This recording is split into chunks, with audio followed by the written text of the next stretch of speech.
तो फिल्म की शुरुआत में हम एक कपल को देखते हैं जो एक काफी बड़े सफेद कमरे में घूम रहे होते हैं। इस कमरे में हर चीज सफेद रंग की। दरअसल इन दोनों पर एक डॉक्टर को एक्सपेरिमेंट कर रही थी जिसमें इन्हें लगातार 50 दिनों तक बगैर बाहर आए रहना था, और अगर वो ऐसा कर लेते हैं, इन्हीं 50 दिन वहाँ रह लेते हैं, तो इनाम के तौर पर उन्हें 40 करोड़ दिए जाएं। लेकिन अगर उनमें से किसी ने भी हार मानी तो उन्हें यहाँ से खाली हाथ ही जाना पड़ेगा, मतलब कि कुछ नहीं मिलेगा उन्हें। इन दोनों के अलावा इस कमरे में और कोई नहीं रहेगा और ना ही किसी से बात कर सकते हैं, मिल सकते। इसके अलावा एंजॉय करने का भी इनके पास कोई जरिया नहीं होगा, जैसे टीवी या मोबाइल वगैरह। अब इस कमरे में आकर ये लोग बहुत खुश थे क्योंकि इन्हें लग रहा था कि पैसे कमाने का ये सबसे आसान तरीका है। ये दोनों आपस में बातें करने लगते हैं, जहाँ कपल में से लड़की जिसका नाम केट होता है कहती है कि मैं इन पैसों से इन्हें 40 करोड़ से अपने सारे सपने पूरे करूंगी। तब उसका हस्बैंड कहता है मैं तो इन पैसों को पार्टीज वगैरह में उड़ाऊंगा, खूब मजे करूंगा, हमारे पास इतना पैसा आ जाएगा कि पैसों की तंगी तो कभी होगी ही नहीं।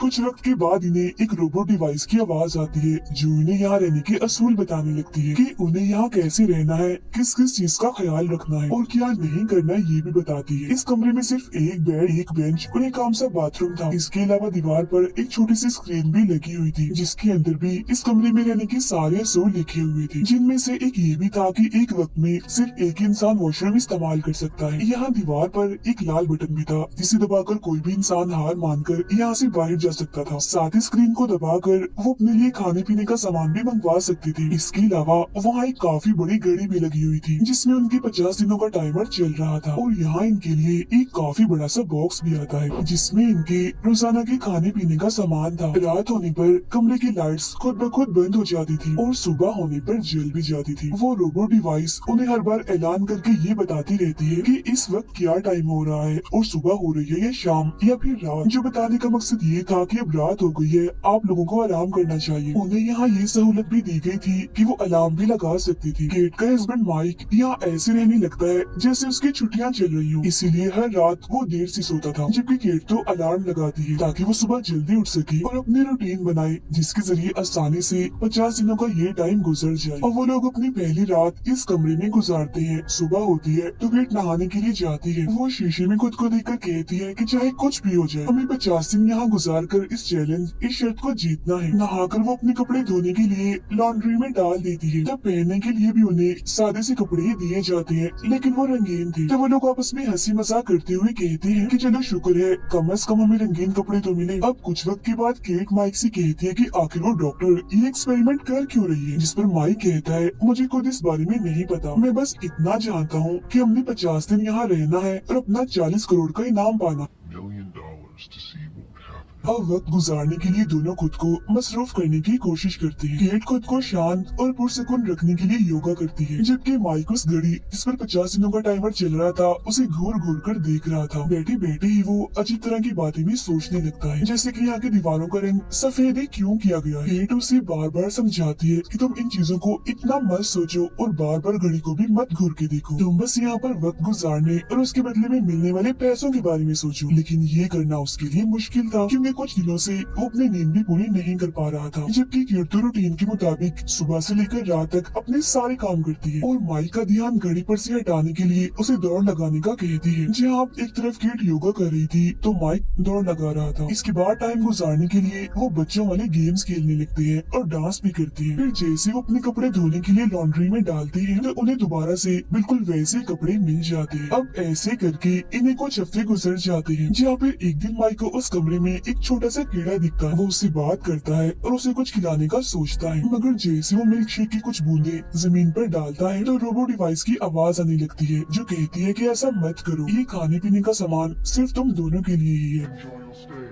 तब माइक यहाँ थोड़ा परेशान हो जाता है और वो उस डिवाइस से कहता है कि अच्छा, अगर हम खाना इसे नहीं दे सकते तो फिर मेरी एक बात मान लो, मैं लाल बटन दबा रहा हूँ ताकि ये बाहर जा सके क्योंकि ये यहाँ भूख से मर जाएगा। अब ये देख केट उसे समझाने की कोशिश करती है कि देखो वो रोबो डिवाइस बार बार हमें मना करने के लिए नहीं आएगी, वो हमें मना करने के लिए चली गई है, तो मत करो ऐसी। जिस पर वो कहता है जो भी है, लेकिन मुझे इस कीड़े की फिक्र है, ये बेचारा इधर ही मर जाएगा वरना। इतना कहकर उस लाल बटन की तरफ जाने लगता है और दोनों की यहाँ बहस होने करने लगती है। केट कहती है कि बटन दबाने पर हम इस चैलेंज को हार जाएंगे और फिर खाली हाथ ही हमें यहाँ से बाहर निकाल दिया जाएगा। माइक कहता है कि हाँ हाँ जानता हूँ, मगर मैं कौन सा खुद जा रहा हूँ बाहर, मैं तो बस इस कीड़े को बाहर भेज रहा हूँ। फिर वो कीड़े को नीचे रख के केट से कहता है कि देखो ये एक जानवर है, तुम इस पर जरा भी तरस नहीं आ रहा। केट उसे कहती है तुम इतने छोटे से जानवर के लिए पूरा चैलेंज खराब कर दोगी, पागल हो गई हो तुम। ये कहकर वो गुस्से में वहाँ से जाने लगती है, मगर तभी गलती से उसका पैर उस कीड़े के ऊपर आ जाता है, जिससे उसकी मौत हो जाती है। ये देख वो काफी हैरान हो जाती है और माइक से कहती है ओह आई एम सॉरी, ये गलती से हो गया, मैंने जानबूझ के नहीं किया। मगर माइक उसकी बातों को यकीन नहीं करता और एक कोने में जाके बैठ जाता है और अपना पूरा ही दिन वहाँ गुजार देता। अब इस कमरे के असूल के मुताबिक वो अपने टाइम में सिर्फ 2 चीजें खरीद सकती थी, जो कि बाहर से आएंगी और उसके पैसे इनके पैसों में से काटे जाएंगे, जो काफी ज्यादा होंगे। इसीलिए माइक केट से कहता है कि मैं हमारी पहली चीज मंगवा रहा हूँ, लेकिन वो उसे मना कर देती है और याद दिलाती है कि अगर हमने बाहर से कुछ मंगवाया तो याद है ना कितने सारे पैसे भरने पड़ेंगे, पूरे $1,00,000, तो प्लीज मत करो ऐसा। मगर इसके बावजूद भी माइक उसकी बात नहीं मानता और अपनी पहली चीज लेने चला जाता है, जहाँ उसे हरे रंग का चौक मिलता है, जो देख माइक कहता है ओह ये क्या मिल गया, इससे तो मेरा कुछ होने वाला नहीं है, लेकिन कम से कम दीवारों पर ड्राइंग बनाकर टाइम तो पास कर ही सकता। केट जब उसे ड्राइंग बनाते हुए देखती है तो कहती है चलो मेरी ड्राइंग बनाओ। तब माइक उसकी ड्राइंग बनाने लगता है, मगर कुछ वक्त के बाद केट बोर होकर यहाँ से चली जाती है, लेकिन वो तो ड्राइंग तब तक बनाता रहता है जब तक कि वो इस चौक को खत्म न कर देता। इस तरह से वो पूरे वॉशरूम और बाहर की दीवार पर काफी सारी ड्राइंग्स बना देता है। फिर कुछ वक्त के बाद केट माइक के पास आकर अपने बुरे बर्ताव के लिए माफी मांगती है और अब यहाँ इनके पास अच्छी बात ये थी कि 50 में से सिर्फ अब 20 दिन ही बाकी बची थी। अब एक सुबह केट को वॉशरूम में से एक गन मिलती है, जिसे देख दोनों हैरान परेशान हो जाते हैं कि आखिर ये यहाँ कैसे आई, मगर फिर वो उसे वहाँ से उठाकर बेड के नीचे छुपा देती है, क्योंकि डिवाइस ने कहा था कि लॉन्ड्री में कपड़ों के अलावा और कोई चीज नहीं डालनी। कुछ दिन के बाद इन्हें एक छोटा सा गिफ्ट दिया जाता है, जिसमें इन्हें इनकी फैमिलीज की वीडियो मैसेजेस दिखाए जाते हैं। माइक अपनी बहन का मैसेज देखता है जो उसे बताती है कि मैं और मॉम डैड बिल्कुल ठीक है, तो हमारी फिक्र मत करिएगा। अपनी बहन को देखकर माइक काफी खुश हो जाता है। I miss you। लेकिन जब केट को उसके डैड का वीडियो मैसेज दिखाया जाता है तो एकदम वो दुखी सी हो जाती है। उसके डैड कहते हैं कि अब मैं रोड पर नहीं बल्कि घर में रह रहा हूँ। केट उस वीडियो को रुकवाना चाहती थी, मगर उसके काफी कहने पर भी वीडियो नहीं रुकती, जिसके बाद वो वॉशरूम के पास जाकर जोर जोर से रोने लगती है। तो माइक आकर उसे संभालता है, जिसके बाद दोनों सो जाते हैं। फिर जैसे सुबह होती है तो केट बिस्तर से नहीं उठती, वो अभी भी सो रही थी, क्योंकि टेंशन लेने की वजह से उसकी तबीयत काफी खराब हो गई थी। फिर जब माइक उससे ना उठने की वजह पूछता है तो वो बताती है कि मैं जज्बाती हो गई थी, क्योंकि मैंने अपने डैड को काफी सालों बाद देखा था। मैंने हमेशा तुमसे झूठ बोला कि मेरे डैड नहीं है, क्योंकि मैं उनसे शर्मिंदा थी। वो बहुत शराब पीते थे और मेरे स्कूल की फीस भी नहीं भरती थी। अब माइक उससे कहता है अच्छा छोड़ो इन बातों को, तुम्हें पता है हमारे बस यहाँ 2 हफ्ते रह गए हैं। उसकी ये बात सुनकर भी केट जरा खुश नहीं होती और बिस्तर पर ही पड़ी रहती है। तब उसका मूड ठीक करने के लिए नए नए तरीके वो आजमाता है, मगर कोई फायदा नहीं होता। फिर वो खुद ही आकर उसके साथ लेट जाता है, लेकिन इससे भी केट को कोई फर्क नहीं पड़ रहा था। अगले दिन वो केट से कहता है कि क्यों ना हम अपनी आखिरी बची हुई चीज को खरीद लें ताकि थोड़ी बोरियत ही दूर हो जाए। लेकिन केट उसे ये कह के मना कर देती है कि नहीं, तुम पहले भी पैसे बर्बाद कर चुकी हो वो फजूल सा चौक मंगवा कर, तो अब मत करो ऐसा, मैं और पैसों को खोना नहीं चाहती। तब ये सुन वो उदास हो जाता है।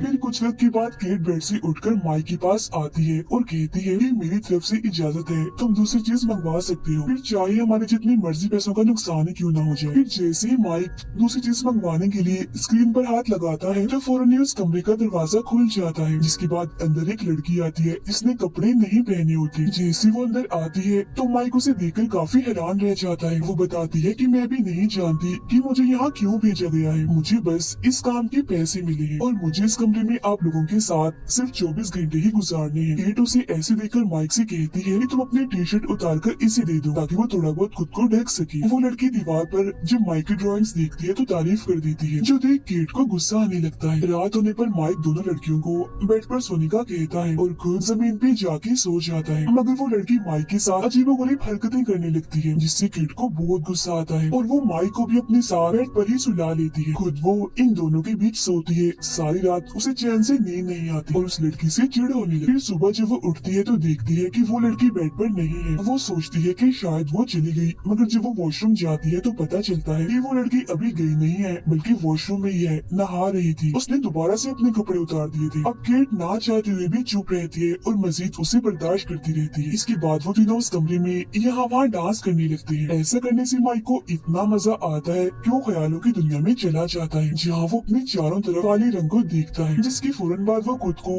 पानी में डूबता हुआ देखता है। यही उसे अपना छोटा भाई भी दिखता है जो उसके साथ ही पानी में डूब रहा था, जो देख वो काफी घबरा गया था। तभी फौरन वहाँ केट और वो लड़की आकर माइक को होश मिलाती है, लेकिन वो अभी भी घबराया हुआ था और रोने लगता है। बार बार वो एक ही बात कह रहा था कि प्लीज मेरे छोटे भाई को डूबने से बचा लो। तब केट उसे संभालती है और बेड पर ले जाकर सुला देती है, जिसके बाद वो लड़की केट से पूछती है कि तुम और माइक कैसे मिले थे। तब वो बताती है कि मैं और माइक बारिश में मिले थे, मेरे पास छतरी नहीं थी तो माइक ने आकर मुझे भीगने से बचाया। अब ऐसे ही बैठकर वो काफी देर तक बातें करती रहती है। कुछ वक्त के बाद माइक जाग जाता है, उस लड़की के पास जाके बैठ जाता है जहाँ इस वक्त केट नहीं थी। दोनों यहाँ अपनी अपनी जिंदगी के बारे में बातें करने लगते हैं। वो लड़की बताती है कि बचपन में ही मैंने अपनी माँ को खो दिया था। फिर दोनों अपनी अपनी फैमिलीज के दुख एक दूसरे को बताकर एक दूसरे का सहारा बनती है और काफी अच्छी उनकी दोस्ती हो जाती है। तब वो लड़की माइक का हाथ पकड़कर उसका मुंह ठीक करने और खुद को संभालने का कहती है। तब इतने ही दिन में पीछे से केट आ जाती है और दोनों को एक दूसरे का हाथ पकड़े हुए देख लेती है। ये देखकर तो उसका गुस्सा काफी बढ़ जाता है, क्योंकि वो काफी टाइम से उन दोनों की नजदीकियों को बर्दाश्त कर रही थी। वो गुस्से में उस लड़की से कहती है कि तुम शुरू से ही मेरे हस्बैंड को फंसाने के चक्कर में हो और मुझसे उसे छीनना चाहती हो। ये सुन वो लड़की भी केट पर गुस्सा करने लगती है और कहती है कि तुम कितनी अजीब औरत हो, अपने हस्बैंड पर जरा भी यकीन नहीं है तुम्हें, अफसोस है। अब इसके बाद दोनों की बहस बढ़ जाती है और एक दूसरे पर वो चिल्लाने लगती है। तब तंग आकर माइक इन दोनों पर चिल्लाता है और चुप होने का कहता है, जिसके बाद वो यहाँ से जाने लगता है। फिर अगली सुबह जब वो जागती है तो माइक कुछ ठीक महसूस नहीं कर रहा था, उसकी तबीयत खराब लग रही थी। वो लड़की भी इस कमरे से जा चुकी थी, मगर जाते जाते वो दीवार पर माइक के लिए एक मैसेज लिखी गई थी। लिखा था कि आज से पहले मुझे कभी भी किसी ने इतना प्यार नहीं किया जितना तुमने किया माइक। ये मैसेज माइक को दिखाकर उस पर गुस्सा करने लगती है और कहती है कि तुम एक नंबर के धोखेबाज इंसान हो, मुझे भी तुम धोखा ही दे रही थी ना। जिस माइक कहता है कि ऐसा कुछ नहीं है, उसने जो भी लिखा है वो सब झूठ है। इस कमरे में ये सब कुछ जानबूझकर किया जा रहा है ताकि हम दोनों की आपस में लड़ाई हो और हम हार मान लें। मगर फिर भी केट उसकी एक नहीं सुनती और उसे धक्का मार देती है, जिससे माइक का सर दीवार से टकरा जाता है और उसका खून बहने लगता है। ये देख माइक को गुस्सा आ गया था,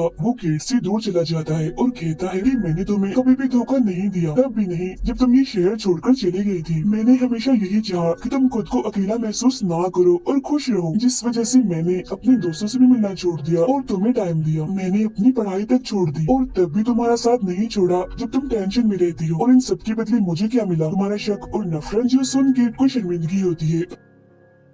वो कहती है कि प्लीज मुझे माफ कर दो, मैंने ऐसा जानबूझ के नहीं किया, गुस्से में ऐसा हो गया। तभी अचानक माइको को छूने लगता है, वो एकदम नीचे गिर जाता है और कहता है मेरी तबीयत ठीक नहीं है, मुझे डॉक्टर की जरूरत है। तब केट जल्दी से उसके लिए मिल्क शेक लाती है और एक तौलिए को उसके सर पे रख देती है ताकि उसका खून न बहे। जिसके बाद वो कहती है कि इस कमरे में सब कुछ दिया गया है लेकिन मेडिकल की कोई भी सहूलत नहीं दी गई। अजीब है ना? उसके मुँह से ऐसी बात सुनकर माइक को जरा भी यकीन नहीं होता और वो कहता है कि क्या सच में तुम्हें मेरी चोट की फिक्र है? क्या होता अगर गुस्से में तुम मुझे ज्यादा जख्मी कर देती? मैं तो अब तक मर भी गया होता। तुम इतनी लालची हो गई हो कि पैसों के लिए मेरी जान भी ले सकती हो। बाहर में गया ऐसा पैसा जो इंसान को इंसान की पहचान ही भुला दे। मुझे इस कमरे से नफरत हो गई है, अब मैं एक भी पल यहाँ नहीं रुकूंगा और यहाँ से बाहर चला जाऊंगा। तो वो उसे बाहर जाने से मना कर देती है। No, you can't go. और वो गन उठा लेती है जो उन्हें वॉशरूम से मिली थी। वो उसे माइक पर करते हुए कहती है कि अगर तुमने बाहर जाने की कोशिश की तो मैं तुम्हें गोली मार दूंगी। तब माइक उसकी ये बात अनसुनी करके लाल बटन दबा ही देता है, जिसके बाद दरवाजा खुलता है और वो इस सफेद कमरे से बाहर निकल जाता है। अब उसके यहाँ से जाने के बाद केट अकेली पड़ के रोने लगती है और वहीं सो जाती है। फिर जब वो जागती है तो उसका दिल ही नहीं लग रहा था, वो काफी उदास थी। फिर वो माइक की बनाई हुई ड्राइंग्स को देखकर उसे याद करने लगती है। अब केट के इस कमरे में सिर्फ 2 ही दिन बचे थे, जिसके बाद वो ये चैलेंज जीत जाती। लेकिन उससे भी क्योंकि अपनी गलती का एहसास हो गया था, तो वो भी लाल बटन दबाकर यहाँ से बाहर निकल जाती है। फिर कुछ वक्त के बाद हम माइक को देखते हैं जो दौड़ लगा रहा था। भागते भागते वो केट की बिल्डिंग के पास से गुजरता है, जहाँ तभी अचानक रास्ते में वो केट से मिलता है। तब हमें पता चलता है कि उस कमरे से बाहर आने के बाद ये दोनों कई महीनों तक एक दूसरे से मिले भी नहीं थे, क्योंकि इनकी नाराजगी थी। अब ये दोनों एक साथ आगे बढ़कर सुलह करने का फैसला करते हैं और खाना खाने होटल की तरफ जाने लगते हैं। रास्ते में माइक केट से पूछता है, क्या तुमने वो चैलेंज पूरा कर लिया था या पहले ही लाल बटन को दबाकर तुम बाहर आ गई थी? जिस पर वो कुछ नहीं बोलती और चुप रहती है। कहती है, मैंने वहाँ तुम्हारे साथ काफी गलत बर्ताव किया, तो प्लीज मुझे माफ कर दो। फिर जब ये दोनों यहाँ से चले जाते हैं, तब एक बिल्डिंग पर लिखे नोट को हम देखते हैं, जिस पर लिखा हुआ था कि ये कमरा एक बहुत ही बड़े आदमी ने बनाया था, लेकिन वो कौन था ये पता नहीं चल पाता। लेकिन उसके मुताबिक हम ये कह सकते हैं कि लालच इंसान को कभी नहीं करना चाहिए, क्योंकि लालच हमेशा बुराई की तरफ ले जाता है, जिसमें हम अपने किसी खास को भी खो सकते हैं। जैसे कुछ वक्त के लिए माइक और केट ने एक दूसरे को खो दिया था। उस आदमी का इस कमरे को बनाने का ये मकसद हो सकता है कि इंसान को लालच देकर सुधारा जाए, क्योंकि जब इंसान यहाँ साथ वक्त गुजारेंगे तो उनके अंदर की भी बहुत सी बातें बाहर आएंगी। फिर जब लालच का पर्दा उनकी आंखों पर से हटेगा, उन्हें अपनी गलती का एहसास होगा, तो वो इसे सीख लेंगे और कभी भी लालच नहीं करेंगे। इसके बाद हम एक कपल को उसी कमरे में देखते हैं जो केट और माइक की तरह इस चैलेंज को पूरा करने आई थी। वो दोनों भी बिल्कुल वैसे खुश थे जैसे केट और माइक यहाँ आके खुश थे। अब सवाल ये उठता है कि क्या ये दोनों इस चैलेंज को पूरा कर पाएंगे या उन दोनों की ही तरह हार मान के खाली हाथ जाएंगे, या फिर उन्हें भी अपनी गलती का एहसास हो जाएगा। इसी सवाल के साथ ही ये कहानी इतनी खत्म हो जाती है।